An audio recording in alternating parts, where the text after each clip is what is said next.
Hello friends, welcome back to my channel. ఈ వీడియోలో కనకంబరాల పూలమాల సులువుగా ఎలా కట్టుకోవాలో మీకు చూపిస్తానండి. దానికంటే ముందు నా వీడియో ఫస్ట్ టైం చూసిన వాళ్ళైతే నా ఛానల్ సబ్స్క్రైబ్ చేసుకోండి, అలాగే లైక్ చేయండి, షేర్ చేయండి. ఈ మాలను 2 పూలతో కట్టుకోవచ్చు లేదా 4 పూలతో కట్టుకోవచ్చు అండి.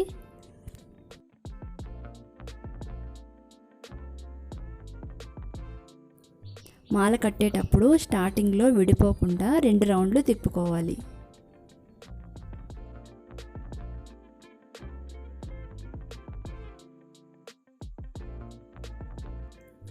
తర్వాత నుంచి ఒక రౌండ్ తిప్పుకుంటే సరిపోతుంది.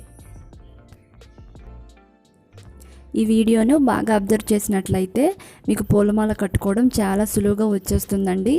ఒక 2-3 సార్లు ప్రాక్టీస్ చేస్తే వచ్చేస్తుంది.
చూసారు కదండి, వీడియోలో చూపించినట్లుగా చాలా సులువుగా కనకాంబరాల మాల కట్టుకోవచ్చు. ఓకే ఫ్రెండ్స్, మరిన్ని వీడియోస్ కోసం మా ఛానల్ సబ్స్క్రైబ్ చేసుకోండి, లైక్ చేయండి, షేర్ చేయండి, కమెంట్ చేయడం అస్సలు మర్చిపోవద్దు. Thank you.